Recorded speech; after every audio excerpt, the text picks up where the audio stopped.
I think I figured out why so many people love Dave Ramsey. What his method does is force you to find a leak in the bucket. It's around the role of family. Yes. I owe my dad the world. Any relationship that is rooted in an unpayable debt is a recipe for resentment. Right? Emotionally, it's been Facts. a challenge in our marriage, a persistent challenge on both ends. How do I manage for today, prepare for tomorrow, while also honoring the past in this social cultural contract, which the moment you were born, you basically signed and said, yes, you are, no matter where you go in the world, are going to be responsible for not just you, but the people that got you to where you are. It's hella uncomfortable to tell your mom, like, I'm not going to be able to make that happen. Let's get creative and figure out an alternative.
Ain't nothing like a little fire.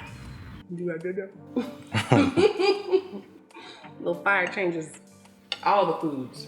Listen, back when I used to go out to restaurants, I was always gonna get the lamb. Lamb was always like a special, I'm going out to eat. Oh, yeah. And I loved it the first time I had it. And so it just always had like a special place in my heart. And when I finally realized that, oh, like you can just make it at home, like aside from just like lamb chops, but like, you know. Lamb chops are having a moment in the Atlanta food. I know. I've seen a lot of people holding them up. Oh yeah. Yeah. Yeah, it's the new like upsell. It's like a fancier version of a chicken wing. Yes. Yeah. Every time you use that grill, it reminds me of that episode we did with your mom. Because we only used the grill twice. Oh We did yeah. Pizza, Yeah. and then we had that episode with your mom. People still talk about that episode, right? Like people, I've met so many people over the last couple of years that refer to it and use it as a springboard to have those similar uncomfortable conversations with their parent.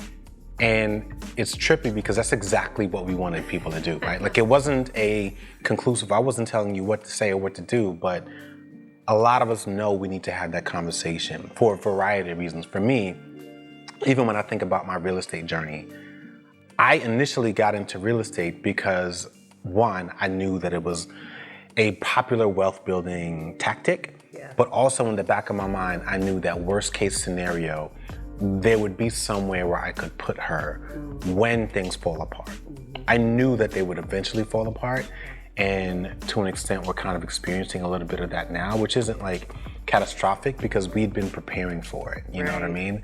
Right. But yeah, I think there's so many people that are dealing with that right now. We obviously spend a lot of time talking about the sandwich generation, and I have the biggest chamber in my heart I reserve for people who are in that situation because I know how hard it is. It's hard for us, and we planned for it, and we are able to do it and have been able to do it comfortably as entrepreneurs for like the last 6 years.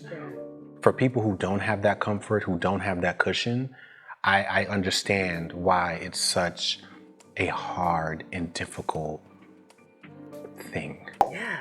And I'll caveat that and say, like, financially comfortable, right? Emotionally, it's been Facts. a challenge Facts. in our marriage, a persistent challenge on both ends, not just around, you know, financially supporting your mom or your side, Yeah. just around the role of family. Yes. I think we both had different understandings of familial contracts. Yes. I know that was like, blah, blah, blah. Like we both just expected different things. Like Yeah. we didn't really know what to expect. I hadn't been married before, and you certainly hadn't been married before. Yeah. But I didn't understand like the cultural elements that would play such a huge role in our marriage. And I remember that episode, and I remember reading some of the comments that were coming in, and a lot of them were from other Caribbean people, other Jamaican people. And one That's my person mom, said- that's my auntie. But one woman said she was on the edge of her seat the Yes. entire conversation. Yeah. And she had picked up on a tension that it's still like, I missed it. I was in La La Land, or I'm not attuned to that frequency of emotion, because that's not what my family gives. It So- gives a different level of tension. Yes. But Yes. Yeah. So yeah, I think what she was referring to was what I refer to as the unspoken contract, which is the classic, I brought you in this world, I take your ass out. But like, more importantly, it's like, I brought you in this world, you should do everything that is reasonably possible, irrespective of anything else that you have going on.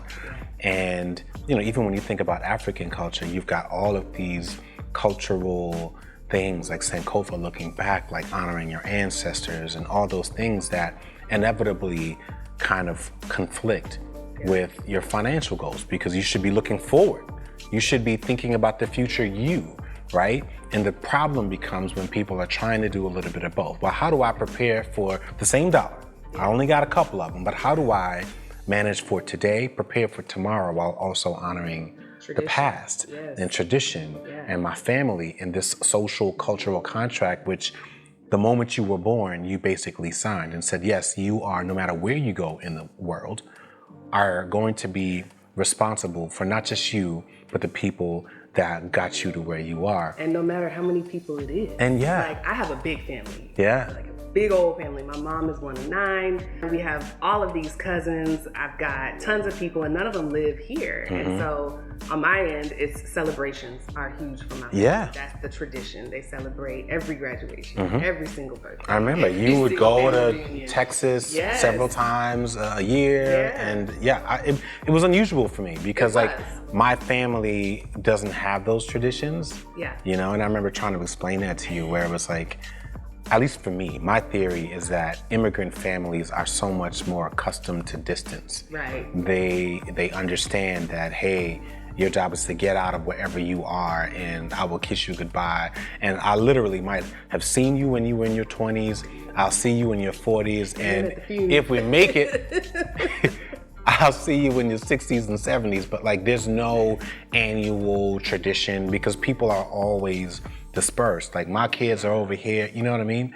Every Juneteenth, Yeah. we had a family reunion. Yeah, that was new to me. Yeah, and it was fine until I started having a family of my own. When I just needed to buy one ticket for me, and I could go at 6 a.m. and come back on the red eye or make it work, Yeah. that was fine. But as soon as I had a husband and then I got a child, it's like, okay, wait, now it's 3 tickets. And I need a certain kind of hotel room. I can't just crash on somebody's couch. I, now have 13 cousins that all have graduations or some baby shower, wedding, bachelorette thing. And it just became like I couldn't keep up with it. Yes. I couldn't keep up with the family contract. And because it's unspoken, yes. it's not even like you can address it in a Yes. real way other than like complaining. Yeah. Well, that's what it sounds like. You're not complaining. You're being honest about Yeah. a grievance. But like it sounds like you're complaining. It sounds like you too good or selfish. And that wasn't what I was feeling at all. I Yeah. was just like, this is a lot. I'm trying to pay Well, off debt. I'm trying to set up my own life. I've got goals that now need to be extended and expanded. And I just, it created a level of tension. There's still tension there as Yeah. we're still trying to navigate holidays and Mother's Day. So it's like it's 3 of us now.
I remember when we were at a restaurant with a former coworker, and we were talking about Rich and Regular, and we were talking about financial independence and all these things that we were doing, and we were like sharing it in the hopes that, like, we knew she was mentally like-minded. Right. She was a hustler. She was earning the same, if not more money than we were at the time, doing well. And it was like, yo, here's how we're playing it. I don't know what you're doing. Like, let's talk business. And she just exploded on me. Like it's not. Like, it's just something like, it's not that easy for everybody, Julian. Yeah. And I didn't know where she was going with it. Honestly, I wrote it off at first. I thought she had maybe had a little bit too much to drink.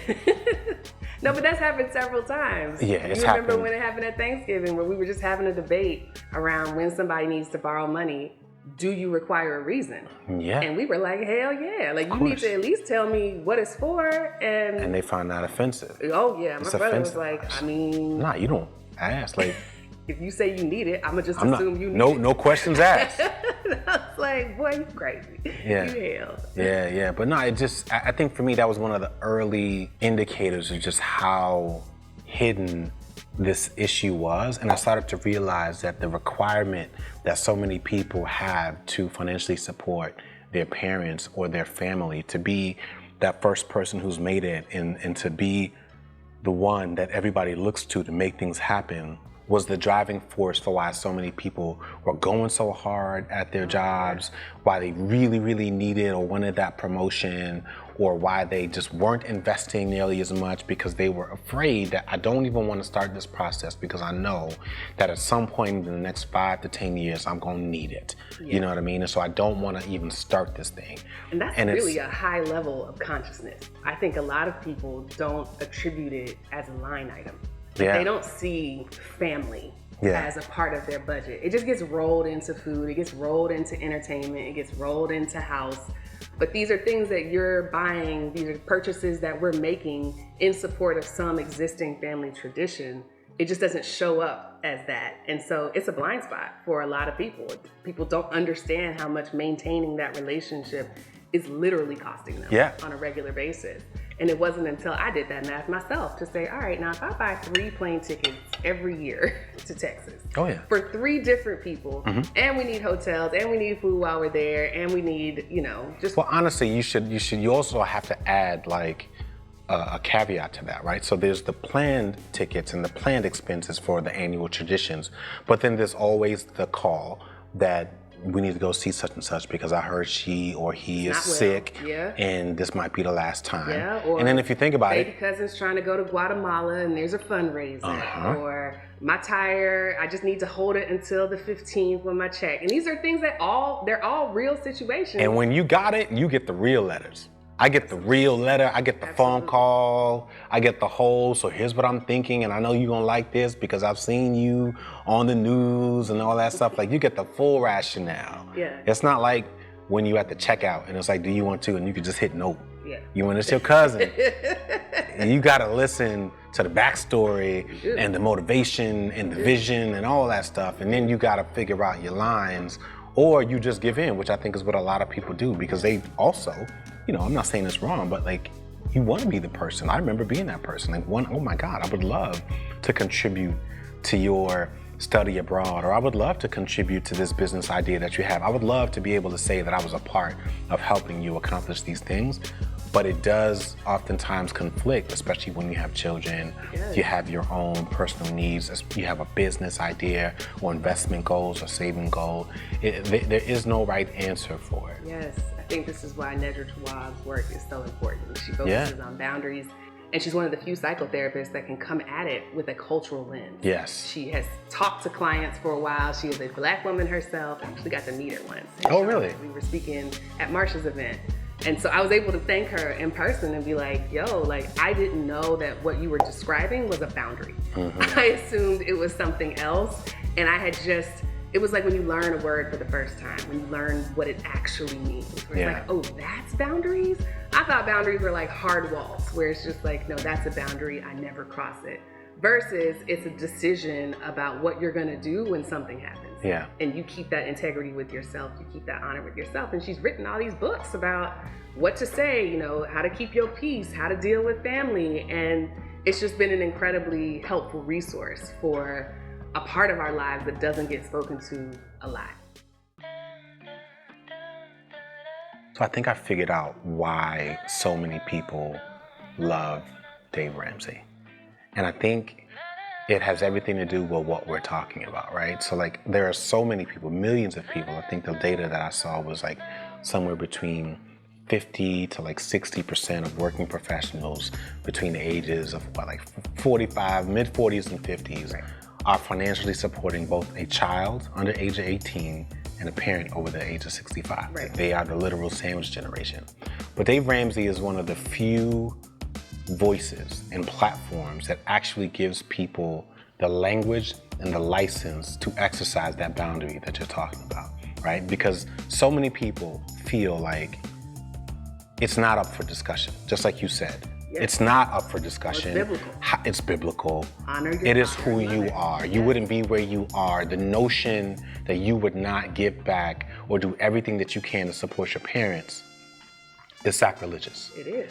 And he's the only person that goes around that a little bit and says, wait, but actually, the Bible also says this. And now people have a ground to stand on, right? And they have language and words and a community of people who have also pushed back. So if they are sort of kicked out of the family, they can land in a comfortable place of other people who have protected their own boundaries and as a result have built financial peace for themselves. It has little to do, I think, and I'm not trying to take anything away from him or any of the other personalities out there, but if we're being honest, there are tons of reasons to not like what they do and how they structure things and their program, political views, all the other things. I don't even know what's true. I don't care. But there's tons of reasons and enough speculation, in some cases evidence and exposés that would lead someone to look elsewhere. But I realize why they stay or why they look past those things, because he's the only person that allows them to look at that unspoken contract and read the fine print and help them enforce that and say the contract also says this, and as a result there's a limit to what I can do. I still love you, and feel okay with speaking those words. Yes. I think what makes it special is that he insists on finding the leak in the bucket. Yes. Do I believe in 100% total debt freedom at all times in your life? No, I don't think that's applicable for every single person in every single situation. But when that debt becomes harmful and problematic, what his method does is force you to find the leak in the bucket. Mm-hmm. It forces you to confront all of those places where you're spending money, like birthday parties, graduations, wedding gifts, destination weddings. All of these places need to be addressed. And that comes with a set of conversations. It invites the conflict into your financial plan. And I think a lot of people just start with the tactic. And it's like, nah, you got to start with the decision. The root decision to spend money you don't have. What's driving that? And a lot of times it is a pressure to uphold a tradition or this unspoken contract. Yeah.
what I oftentimes see is that the high earners in the family are not granted comparable levels of empathy No. for the difficulty of the decisions that they have to make. That is reserved for the people who earn less. It's almost as if, like, after a certain amount of money, empathy is not granted to you because you're all right. Nobody calls the checks on you because they just assume that you good, you got it, and you will always be that way. Yes. And I think that's such a huge miss for a lot of people, which is why we just encourage having the conversation. Like, I can't tell you what to say, but we have to be willing to be vulnerable and transparent about how hard it is. And brave. Yes. Ultimately, this boils down to courage. Yes. You don't have to be the smartest person in the room to be rich. This is always why we say getting rich is not an intellectual exercise. Right. You don't have to be smart to be wealthy, but you do have to be brave. Oh, yeah. You got to dig deep and find the courage to confront all of these obstacles that feel insurmountable. Yeah. It feels insurmountable to disagree with the way a Bible verse is being used to get you to spend money. It's uncomfortable to ask an employer for more money or for different responsibilities. It's hella uncomfortable to tell your mom, like, I'm not gonna be able to make that happen. Let's get creative and figure out an alternative. Yeah. All of those activities require a level of courage. And when we talk about mindset shifts, we don't talk about that. We talk about, like, you know, the ones that are required for budgeting or the ones that are required for investing. And it's like, there's also a switch that has to happen in your brain where you turn off looking for empathy or validation from certain people, and you turn on your bravery button. Yes. You turn on the fact that, like, look, I don't know what's gonna happen when I say this, but I'm gonna have the courage to have the conversation and let them know where I stand. Yeah, I think people just see it as non-negotiable. Yeah. You know what I mean? It's like, I breathe air, I support my mama. You know what I mean? Like, it is what it is. I can't And that didn't come from not anywhere. do those things. They're your parents forever, you know, and it feels like you owe them. I Yes. get that a lot from people where it's like, I owe my mama the world. I owe my dad the world. But the thing is, if you believe, right, like I you know, because you hear that a lot, like, I can never pay them back. Yeah. And my thing has always been, any relationship that is rooted in an unpayable debt is a recipe for resentment. Think about student loans, like the people who feel like, I'll never pay this off. You don't have a cozy feeling about that. You don't feel like, you know what, but I got a great education, so it's worth it. You know what I mean? It feels like an unpayable debt. You don't earn enough money. You feel manipulated. You feel taken advantage of. And I do think that that's how a lot of people feel, and that's at the tension that they feel, because they know that, yes, I do owe you. But at what point can we say, I have repaid that debt, and now it's time for me to move on? You know, the other thing about the sandwich generation that I don't hear enough about is how it intersects with the racial wealth gap. So, for example, you know this, there's a huge disparity in wealth between Black families and white families, just looking at those two particular groups. They are both affected by the sandwich generation. I'm in the same boat as you are. We're both financially supporting our parents. But the difference is, because I earn more and because I'm starting with less, I have less wealth amassed. Even if we are at the same point, you and your coworker, the likelihood that I become financially responsible for supporting my parent in my 20s or 30s is higher for you, because your parent statistically has more wealth to burn before they start tapping you. You know what I mean? And so it's so complicated, and it gets worse when you start looking at the racial wealth gap and inheritances. And so it's not to say that, oh, white families have this wealth because of inheritances, or even if they just have small amounts of it, right? Any amount that they have that keeps that family member away from being dependent on you is an opportunity for you to go another year, another 6 months, another 2 years, however long it is, making decisions that are advantageous for your own future. But if they don't have that, then, and you are all of a sudden the default, even early on in your career, what you find is a lot of resentment, because people work their butts off to go through school, to get that good job. They finally get there, they finally get that job, and right in that moment where they feel like, I should be able to take that nice vacation, I should be able to just take a deep breath, they can't.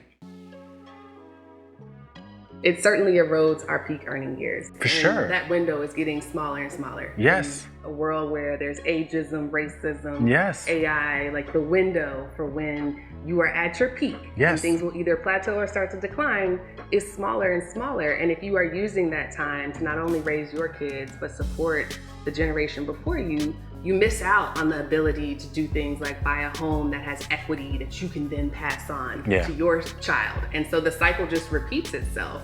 We never get the breadth or the foundation that we need to create generational wealth that can be passed on. I thought long and hard about like what to tell people whenever I'm confronted with that now. And honestly, I've just been telling people that they have to be more comfortable being selfish. Like, we need to think differently about what it means to be selfish. That word has such a negative connotation to it, but you have to be willing to be selfish. And I know it's uncomfortable. I know this world can be brutal, but if you don't, all you're really doing is repeating the cycle, right? Like, if you are not saving and investing to prepare for your own future, and instead you're making the decision to pay it back, you will inevitably become the person who is dependent on your own child to support you. And because you did it, you might even recommend or expect them to do the exact same thing. And that's where generational wealth, like right? That is the negative version of self. Yeah, but that's how things just kind of stay the same. The cycle just continues to repeat itself. Like, I'm working and trying hard to help support you, and instead of preparing for the future, I just pay it back. And then instead of going forward, you're just constantly running in place. And I think, you know, there's a rhythm that you certainly develop with your family, and that becomes, you know, an element of the culture and the tradition, and there's like comfort associated with that. But if that's not what you want, if you recognize that that is what your family legacy or tree has been, like, someone has to be willing to break it. Yes. And I think that willingness to be selfish is what creates the tipping point and the understanding that something has to change. Yeah. It doesn't have to be a permanent decision, but it needs to at least be enough to get you to do the math. Yeah. I remember when we did the math. I remember when we realized we had spent over $100,000 on upholding all of these family contracts. Yeah. And that was enough to be like, holy cow. Yeah. Like, I'm not saying I'm never gonna be supportive. I'm not saying I'm not ever coming, but we are saying, like, here's the cap. Yeah. Here's the budget for the year. Here's the point where I start saying no, because this can't continue. I had the money. We had the money, and then we spent it. And there's no one to blame except for us.